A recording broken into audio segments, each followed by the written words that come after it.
show about me and Bagg buying a house on the eastern shore of Virginia, where my wife grew up. We bought a house so my mother-in-law can live in it, and we can go there whenever we feel like it and have a family vacation home. And we are building that house up to being a mansion family home. And I know nothing about housing. And if you tune in every week, you will learn that I do know nothing about housing and how to build things and contract and purchasing things and hiring people. You've seen me buy doors that don't fit. You've seen me buy windows that are not right. Casement is what I need, not the other kind. So I went through that again this week. And this week I have Bruce Clark all the way from California via Winnipeg, Manitoba, home of the Winnipeg Jets. I'm going to talk to Bruce in a second here, but we're going to talk to Renee and Chris. Check in on their week, check in on my week as I just got back from Buffalo. Renee just said to me before I came on the show, he said, Ian, did you know there's a Canadian character in the new Toy Story movie? And I said, yes, that is Keanu Reeves. Our king of acting. He is in everything, and he is fantastic. He plays I think he plays what does he play, Renee? He's like a daredevil type of guy. Yes. Captain Canuck. Is he Captain Canuck? I don't know what his name is. He's something like that, and it's good because he's like an Evil Knievel. Yes. But finally, somebody has given him a shot at being in a film. So that's good. He really needed that. I, on the other hand, was sent to Buffalo to do 5 shows for over 150 people.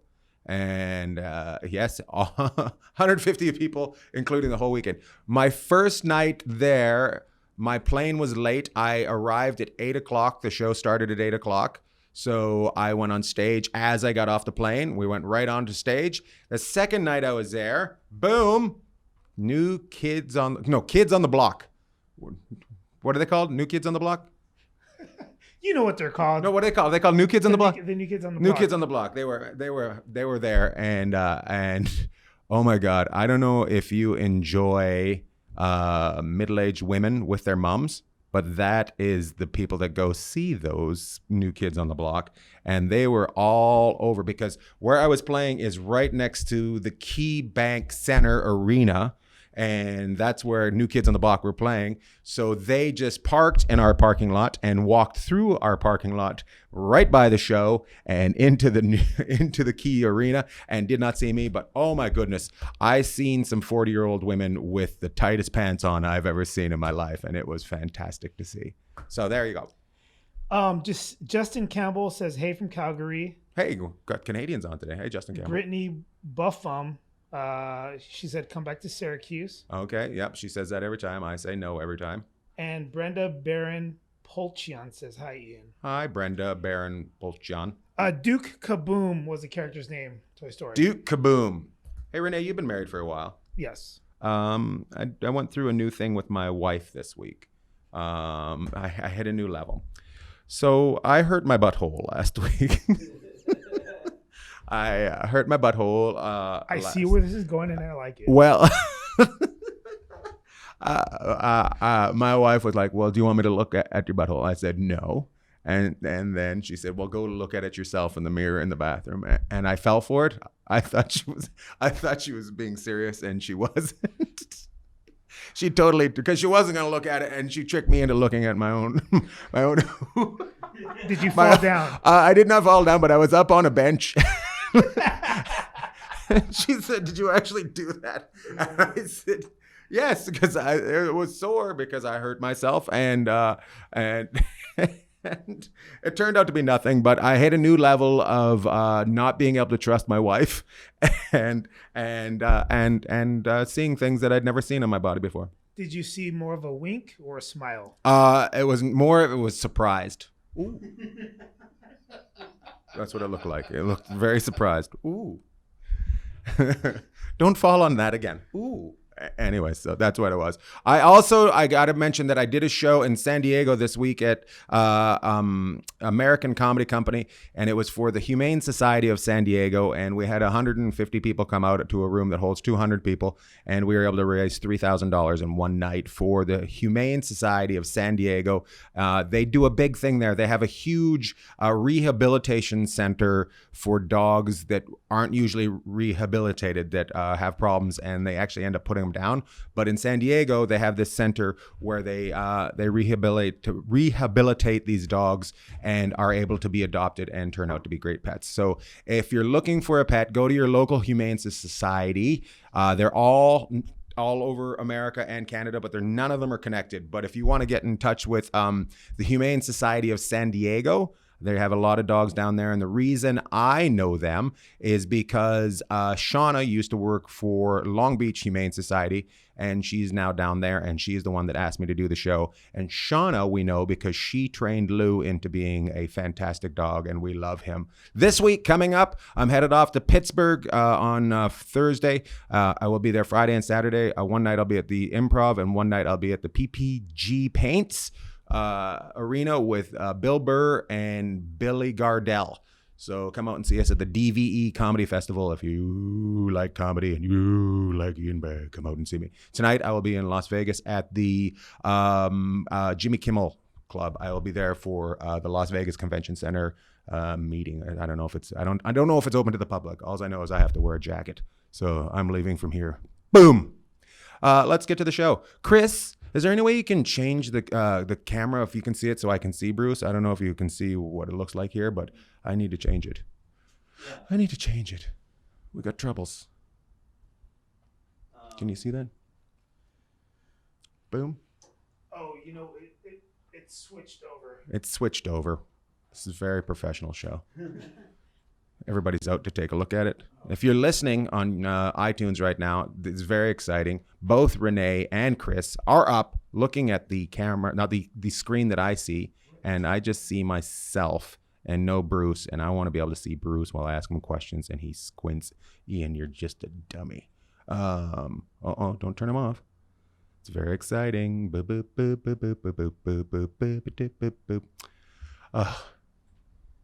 I had a guy yell at me this week too, by the way. I love this one. This is my favorite thing that happened to me this week. I was crossing the street and I wasn't walking fast enough for him. And he said, "Come on, bitch tits, get out of the way." Made me laugh so hard. I lost my shit. So are we going to ever see Bruce? Is this a deal, or should I start talking to him right now? We've run into technical problems. I can hear you, Bruce. Can they hear Bruce? Yes, we can hear Everybody can hear Bruce. Bruce Clark, welcome to the show. Stand up. I've known Bruce probably since I started, maybe a year or two after I started. I think you were living in Toronto at the time when I met you. Would that be right? No way.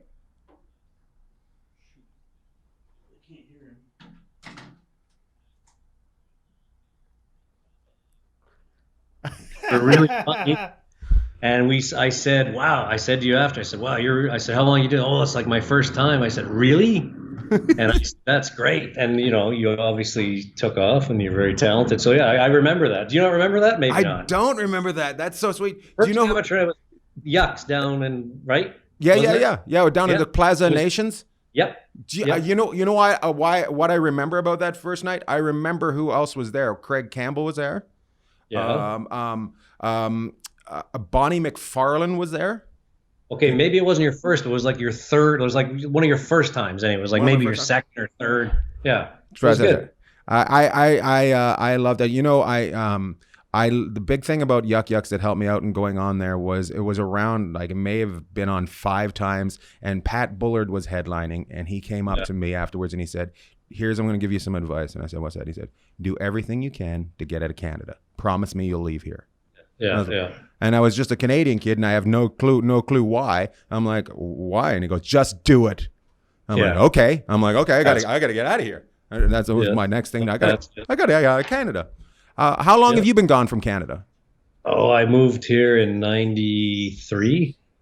And you didn't go into contracting right away. You Oh wrote no, on. I moved 93, and then in like 95 I did the Tonight Show with Leno, and then I did all those shows, and then I got jobs writing for TV. I remember that. I remember you writing on all the television shows. Everybody was very proud of you. Shows, yeah. It was, yeah. So then as I got a little older and I just got tired of the road and all that, and Right. it wasn't making as much money. I just fell into. We bought a house here in Palm Springs, and I remodeled it myself. With I found guys to do certain jobs, but I wanted to work myself. And that was like 1999. We bought it, and then I got a job writing on a show in Canada for a year, and then came back, and I had enough money to remodel this thing. So like in 2000, we remodeled it. We paid 180 for it. And I remodeled it, probably put about 180 into it. And 4 years later, we sold it for $800,000. Nice. So it was like, oh, okay, I can do this. I can do this. Hey, we have to do. I told you we're having problems. We have to call you right back. Apparently, we've lost your video, so we're calling you right back. And we've already hung up on it before I told them. That's how it works in this show. You made that much money off a house? Well, fuck you. We just hang up on you. That's how it works. Oh, it's his?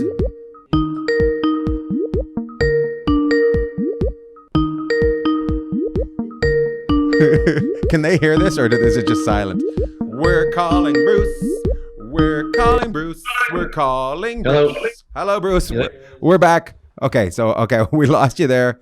Now, Yes, so we got to we got to the point where you sold the house for $800,000, and that's why we hung up on you. We don't like people making that kind of profit on this kind of show. Because you're Canadian, Yeah. You think it's some kind of capitalist endeavor that's How dare you? anathema to Canadians. How dare you? Did you share it with everybody else? No. So Anyway, and then I was still doing stand up, and then I actually I was the head writer on the Caroline Ray show in New York. So it was just after 9/11 actually. Right. So, and then I did that for a while, and then I had a few jobs, and then it kind of petered out. And then my neighbor asked me if I could remodel his house, but legally you can't do it because in California there's very strict contractor laws. Right. But we did it. He did it as owner builder, and I helped him out, and we did it. And then eventually we bought a couple other houses and flipped them, and then I got my contractor's license, and then I built a $2.5 million house last year that's for sale. And I'm building another one for a client, and yeah, it just sort of snowballed. I'm Canadian. I'm from the prairie, so I have that work ethic. Right. And I was also taught to do it right and don't screw people over. So if you're honest and you do a good job and you show up, you can get a lot of work. That's great. Did you fall in love with it right away, or did you already have that passion for construction from growing up in the prairies? Well, my mother tells me that my father always shook his head and thought that kid's an idiot. He'll never be able to do anything.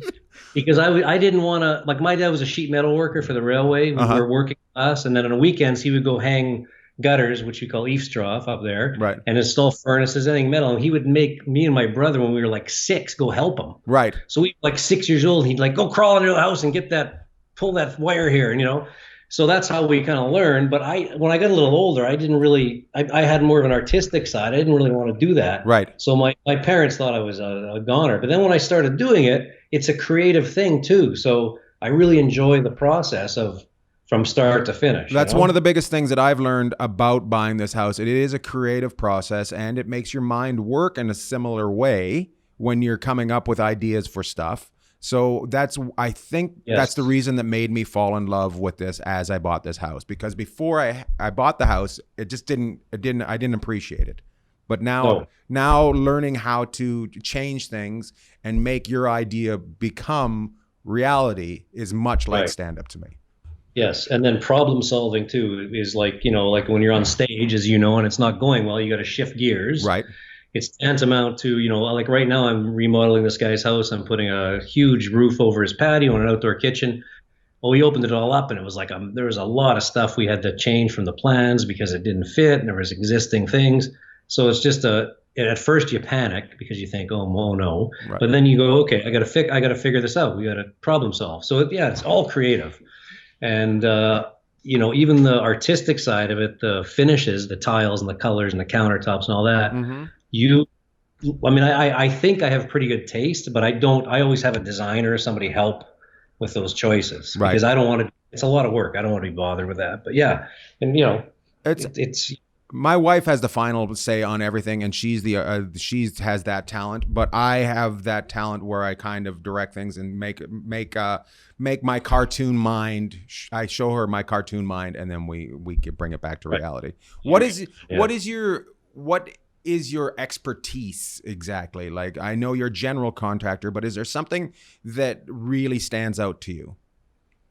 Well, I sort of, because it's Palm Springs, I've done a lot of mid-century and contemporary type homes, Mm-hmm. flat roofs and sleek lines and things like that. So that's what I that's what I like to work on. But right now I'm doing a Spanish house, but my skill set in this is organizing people. Like, it'd be like a producer in television, Right. knowing which actor goes well with this part. Like, I have 6 of my own employees, and then I have a whole bunch of subs that I tap into. Mm-hmm. So you have to know who works well with certain people, what their skill sets are. Because my electrician is also a really great landscaper, and my plumber can do demo, and my other guy can do. They have different skill sets. So you can, as the GC, you have to be able to apply that to every job, and that makes it go smoother and faster, and it's more cost effective. That's great. That's great. When you walk into somebody's house, do you notice problems right away? Do you, and if you do notice problems right away, do you say anything, or do you have to bite your tongue? Like, what kind of problems? Say like, you walked into my house and you noticed that my floors were a little bit uneven. Would you mention it to me right away? Well, of course, yeah. I'd say, hey, look, are you going to address this? Because you don't have to, but like, I remodeled my brother's house in Los Angeles a few years ago, and they had and their floor really swayed, but to fix it would have cost a lot of money. We just figured out how to put the new flooring down and make it a little better. But yeah, I would say something. Yeah, you would say something. So I was curious. And have you ever had much like when you have a friend write a script and they ask you to read my script, and then you give them notes. Sometimes they don't appreciate those notes. Have you had somebody ask you to look at their house and not enjoyed what you've said about it? Well, one of my friends in Chicago who's a designer too. His line is always, "Well, you must like it." Oh, that's funny. But no, I mean, I'm just honest, and most people appreciate you when you're honest. I mean, I think, and I've never come across, most of the people I encounter are people that are doing pretty major renovations. Mm-hmm. So, but these two, and Palm Springs is like 90% gay men. I'm like one of the only straight guys around, but they must love that. You must like it. I love it. So I have these 2 clients. And most of them become pretty friendly, and they'll call me and say, "Hey, do you know a guy that can do this?" And I'll just give them information. I don't need to charge them more money as a contractor. But there's 2 guys and he was showing me all the things that he wanted to do. And I said, Ken, I said, I don't think these things kind of go together. I was trying to explain to him, and he wanted to put glitter in the grout for the tile. And I said, really, on the whole thing? He said, well, not the whole thing, just the little backsplash. I said, okay. I said, I know you're gay, but you're not that gay. And he laughed. We got along, but I'll give him my opinion. I always say, look, it's your house, you're living in it, right? But this is what I think. Take it or leave it. Mm-hmm. As far as finishes go, construction wise, it has to be done a certain way. It has to be built to the codes and standards and all that. So you can't get away with, if the guy says, let's put a smaller header so I can put a bigger door in, well, you can't. You just can't. Right. So, I know you have a house still in the Winnipeg area. Yes. Is there codes that you notice that are different from Canada to California? California, yeah, it's crazy here.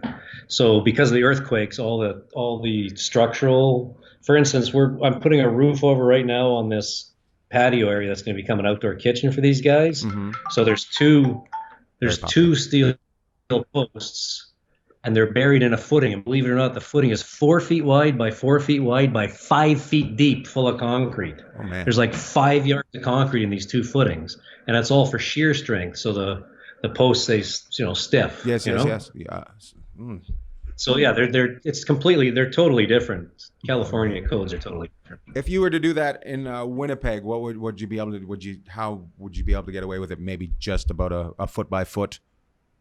Yeah, it would be like, well, Winnipeg, you have to get below the frost line, but It wouldn't be. It would never. It would nowhere near. It would. You would first of all, it wouldn't be steel. Right. It wouldn't be a steel post to be a wood post, and there'd be a little hold down, but that's it. Yeah, no, it's crazy. As, It's very expensive. as far as insulation up there compared to down here, is it a different code coming to insulate something? The only difference is you don't use vapor barrier here, so because there's no hot and cold meeting and creating condensation. So, but they have a thing in California called a Title 24, and that's all your energy codes. So everything that goes in the house, the insulation, the kind of doors and windows, the kind of furnace you have, the kind of air conditioner, all that goes in, and they do a calculation to make sure it meets a certain standard. But yeah, because of the heat here, you need to have good insulation because it's 110, 115 degrees in the summer. You have to. Okay. Cool. Yeah. I am going to ask you a couple questions about my house. Right now, Sure. I am looking at two jobs. I'm looking at getting the floor done. We're putting in some sort of wood type flooring. What would be your go-to place for wood flooring purchasing to go pick a style and a material? I mean, if you're going to pick, like, you don't have to buy it there, but I think there's a flooring, what's that? There's a national chain of wood flooring. What's it called? It's pretty popular. What's the name of it? I can't Lumber remember. Liquidators? Lumber Liquidators. Okay. So I wouldn't, when they have sales, you can really get good sales. But you can check their products out because they have a vast array. But I would check out a local, like if there's a local store that you can work with and get a price from them, because Lumber Liquidators is you're not going to get the same service. Right. But yeah, so if you need a little extra or something, So you would go with a local company just for the extra service and the extra. Well, I'd give them a chance because if their prices might be, even if their price is a little bit higher, I think it's worth it to give them the business and also, just like I say, for the service. And they're going to be really knowledgeable about the product, whereas Lumber Liquidators, they're just hiring some guy usually, and he doesn't know anything about how it's supposed to be installed, or so usually. So question: you think that the local place will actually do the work rather than sub it out like a national company would? Some might have like an installer on staff, and they might be able to give you like an installed price too. Would you try to stick with the company that has the installer on staff? If do your due diligence and find out what the reputation is, but yeah, because if then it's, first of all, it's easier. You don't have to go hire a guy to install your floors, and that's always a crapshoot. And if he does work for that company, chances are he's really good at it. So, and faster. So, usually that's paid by the square foot when you install material like that. Mm-hmm. But yeah, and it's got to be done right. And if you're installing wood floors, you got to make sure that you're using either a waterproof glue or you're putting something down to keep the moisture out. There's all kinds of things. Everything. People think everything's easy, but there's all kinds of things you need to know. There's so many different. Every time I think I've got something, there's 8 more questions that I learned that I need to ask. Yeah. So the big thing that I've learned is when doing a job is to ask somebody like you, because you will make me ask more questions. Yeah, and if I don't know, I say I don't know because I don't know everything, and I'll find out. Right. Because you really need, because there's certain glues that have waterproof in it. Mm-hmm. So you use that, and then you don't have to have the expense of putting paper down or anything, or Schluter or whatever they use. So there's different tricks too. You can save money and still do the job properly. Okay, thank you so much on that. I will actually. We're headed. But as far as wood flooring goes, so your first, depending on what you're going to do not use laminate flooring. It's junk. Use either an engineered flooring, which is basically an engineered piece with real wood on top. Mm-hmm. And ask the people too if it can be refinished at any point, because in 10 years you want to refinish it. And some of them have enough thickness that you can refinish them at least once. So they sand them down, and you can change the color or whatever you want to do. That's something I never even thought of. Yeah, and then check your wood for your area. What woods are applicable to that area? You're in Virginia, right? West Virginia? No, So Eastern Shore of Virginia. Yes. So you need West Virginia. No, you're not a coal miner. Sorry. Yeah. So you need to make sure that the wood you're using is proper for that area, because there's humidity and all the things that come into play. And always, whenever you put wood flooring down, it has to sit on your job site for at least several weeks so it can acclimatize to that area, because it shrinks or it can expand. So it has to sit there. In the garage or actually in the house Yeah, itself? in the garage or in the house, wherever. Yeah, yeah.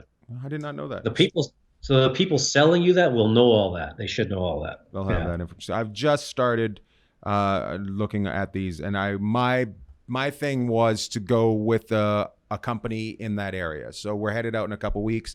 I said I want to go to at least 2 to 3 places and Yeah. get to meet the people and choose from there. And I don't mind paying a little bit extra if the work's going to be done right, and I'm going to have somebody in my Rolodex forever.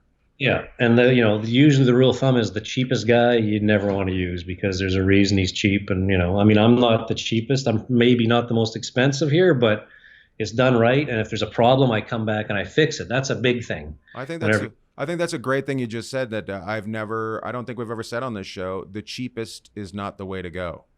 Never. I've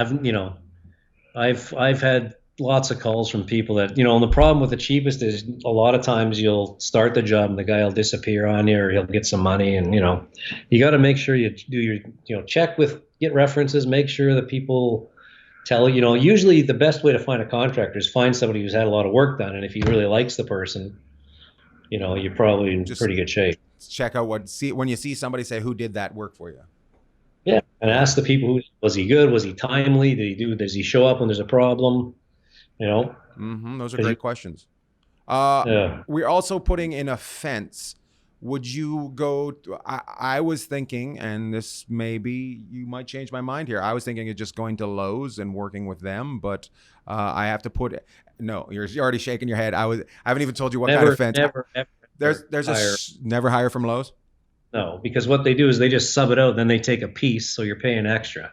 So find a really good fence guy that builds fences and, hire him. That's what I would do, or her. I have to put in a certain cast iron fence is the problem. It's because it's in a area that you have to match the other ones. So yes, there must be people that do it, find out from your neighbors who did theirs or, that's what I would do. If you question for you, and I know you haven't seen the property, how many gates would you put in a fence in it's a half-acre lot? Right. Would you put in a couple big areas where you can open up where a truck can drive through if you have work done? Would you? Unless you're thinking you need to get a truck in there, but I'd have a gate on each side of the house for sure, and make sure the gate's 4 feet wide because at 3 feet sometimes you can't get things through. 4 feet's much better. At least that's minimum. But if you're thinking of having an RV or something, then yeah, you got to rethink it. Right. Yeah. The reason behind it was I was thinking in a year or two I'd like to put in a pool. So I just don't know but I'm guessing they'd probably. So a pool, yeah, it's easier. Like we dig them by hand sometimes here. It's a little more expensive, but it's much easier if you can get a bobcat in there and dig the hole. I don't know what kind of pools they build there. Do they build gunite pools with? Yes. Like they steel and yeah. So yeah. Yeah. Renee's got a question from the internet for you. Sure. Andy Gunnin responded with no Lowe's with 3 exclamation marks. No. So somebody bought something from Lowe's and had it installed. That's what that means. Yes, yeah, no Lowe's. What Lowe's does is they hire local guys, and then they'll if you're at Lowe's and you need a door hung, they'll send the guy, and he probably knows what he's doing, but it's better to find because then what happens if something goes wrong? Now you got to call Lowe's. They're going to call you back. It's like, and doesn't work. Also, if you hire somebody, the extra money you're saying, and also you're probably not getting the best, right? You're looking to try to get the best. It's really talented. In my experience, the guys that work for Lowe's and Home Depot, usually when there's really a lull in construction, they get some decent people because they're looking for work. Like they'll actually have electricians working in their electrical department, but it just depends who, I pay the guy that hangs my doors, he charges me $50 an hour. Right. So the guy at Lowe's, they're probably paying him $20 an hour. Well, who's going to work for 20 or 50, right? I mean, you got to, right? Right. So you got to make your choices smart. If you don't know how it's supposed to be done, that's when you're really vulnerable. So you don't when the guy hangs his door, if you're watching him, if you don't know how a door is supposed to be hung, he could do the worst job and you just wouldn't know. Right. So it's one of the things that's why you need to hire people that really know what they're doing. Well, that's my biggest problem when I have somebody do something. Sometimes they'll just say things to me, and because they know that I don't know what I'm talking about, I'll just agree with them. I'm like, yeah. So they can completely lie to you. That's why I'm trying to learn all this stuff so I can, I do it right now. In our California place, I need to change some electrical outlets, and I wish to hell I could do it myself, but I know I can't. Electrical is very easy. I mean, that's one of the things that a homeowner can do. Actually, if you know, missing these fingers from electricity.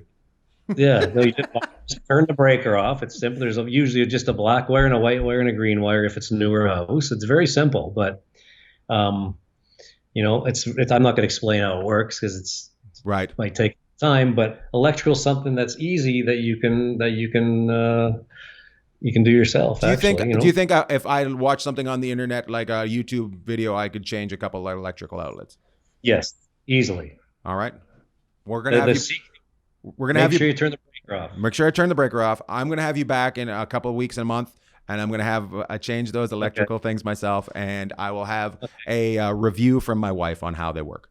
Breaker off, and also buy a really cheap little tester that tells you if there's power or not. They're like $6, and then you put it in the box. For sure, there's no power. Then you can go to town. Just make sure the whites are with the whites and the blacks with the whites. It's like a segregated America. That's what you. But the electrical thing, you saying nothing, but reminds me of that scene in Mr. Mum where Martin Mull comes in and he's dating the Michael Keaton's ex-wife, and he's like renovating the house, and he goes, "Oh, what are you doing? Oh, you're doing some electrical. What do you got? 220?" And Michael Keaton's, "Yeah, 220, 221, whatever it takes."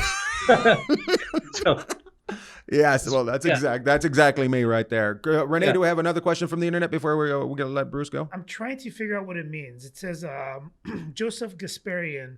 Mm-hmm. Is there laws in California for when and how much you pay contractors as the job goes on? Yes. Okay. There's the answer. So there's not a law that says you can only charge so much, but there's a law that says when you sign the contract, you're only allowed to take 10% or $1,000, whichever is the most, and then after that, it's basically you're on your own. So that's the only law that governs payments and money. But the California State Licensing Board, which is the governing body of contractors, they have a pretty intense investigation team. So if someone really burns you, or you feel that you're being not looked after as you're supposed to be, you can call them. They'll do an investigation. But as far as how much, no, you can, if you go tell a guy it's $10,000 and it really is a $500 job, it's buyer beware still, Mm-hmm. Okay. All right. One more question, and then we're going to let you go. When you do the work, do you have to hire some sort of permits to shut down the parking around the house or anything? Or is that, I've never had to do that because it's just the geography here. We don't have to do that. I mean, if you build a house, you have to put a fence around it with coverings. So it's for aesthetics and also for safety if you're doing a huge job. But no, I've never had to shut parking down or anything like that. I've had to ask people to move their cars when I was doing my brother's out of LA. Right. Because dumpster right in front of the house on the street. Every city's different. Some cities let you put it on the street. Some cities don't. But yeah, I've never had a real issue with that. All right. And if people want to get a hold of you and they're in the Palm Springs area, how can they get a hold of you for your business? Oh, well, it's Can-Am Developments is the name of the company, and just call me at 760-408-3827. Nice. Love it. Thank you, Bruce, for dropping by. And I'd love to have you back on the show in a couple weeks, a month, and I'll let you know how my electrical changing goes. Remember, don't put your tongue on the wire. That's the other secret. And keep your whites with your whites and your blacks with your blacks. That's right. Yeah. Okay. Thanks. Thanks, Bruce. Have a good day. Bye-bye. Oh, my goodness. We learned a lot there, my friends. I'm going to do some electricity. I'm going to do some electrical work. I'm going to get my fingers blown right off my body. Oh, got to turn off the breaker. That was what he said. My dad always said that. He'd always have me turn off the breaker. So Jeffrey Paul said, just hold on. Just hold the wires in. You're all the electricity the house will need. Jeffrey Paul thinks he's fantastic because he won the Stanley Cup a couple weeks ago, and he's probably going to get a ring. That's why Jeffrey's all telling you, you'll be fine. because he's still drunk from the Stanley Cup parade. By the way, I don't know if we can put this up, Chris. I'll send you a couple clips later. It's from the parade, the Stanley Cup parade. One of the guys falls off the float, and one of the guys throws up in the car that he's on in the middle of the throat, in the middle of the float. He just pukes all over the car, and it looks like, even better, it looks like the the Kennedy assassination, because he's sitting on the back of the car like how Kennedy was. Like a Zapruder film. Oh, it's so funny. It looks like and back and to the left, and back and to the left. We got to take a look at that. Hey, I know I started something a couple weeks ago, and I've shown you guys. I'm looking around the room. I've shown you guys things that I've found for the house that I think are great. I would like you to send me what you think that I should know that I need for my house. So what you do, take a video or take a picture of it and give a description and just send it to Ian Bagg Bought a House on Facebook, and we will feature you in the show. We're going to do that, okay? I'm going to do a couple more minutes here, and then we're going to get out of here. We're going to take a couple questions because I've got to get on a plane to Las Vegas, Nevada, do a quick show out there. Sarah Newberger liked Bruce. She said, Bruce is great. You should bring him back sometime. And she said a double gate is really handy. A double gate. Double gate. So the double gate is the one that opens up, and then is that so you can fit a truck through, Sarah? I'm guessing. I just don't know. I don't want my terrifying part is that I've sealed the whole thing off, and now I have to tear it down to get something in there. So I think it needs to get a gate. So I will be looking for a fencing company. If my father-in-law is watching this, I'm looking for fencing, and I'm also looking for wood flooring place. And I've got to learn. I got to do some I got to do some investigating on what floors will be the best for the Virginia area. So if anybody's from out there, any more questions from the internets, the World Wide Web? Here's a comment from PJ Law. Fuck you, PJ. Sorry. Check if the wires are live by touch on back of hand or knuckles. I'm pretty sure I can say this again. Fuck you, PJ. What you do is you put them on the back of your knuckles, and if you fly across the room, that means that they're still on. He said if it's live, your hand will close to a fist anyway from the wire by not gripping it and killing you. So if it's away, that makes sense. Oh, I like that's a PJ Law right there. What you got there? If the wires are live, they'll kill you. If the wires are live, you won't be. PJ Law. Thank you, PJ. Well, we're going to wrap it up. One more thing. What do I got? Anything else I need to say to you? How long have we been on this, Chris? 40. We got to wrap it up. Thank you, ladies and gentlemen. I know we had some technical difficulties. Make sure you send me questions. Make sure you follow me on everything. Just follow me. Fucking make my career great, you sons of bitches, motherfuckers. I know I'm not supposed to say that. I'm supposed to say, hey, everybody, remember, Jesus is your friend. Oh, Renee's got another question. So your response to double gate, she's like, it doesn't look much different, but it gives access to trucks and riding mowers, etc. Boom. Done. Getting a double gate. Thank you, guys. Stay gold, pony boy. Todd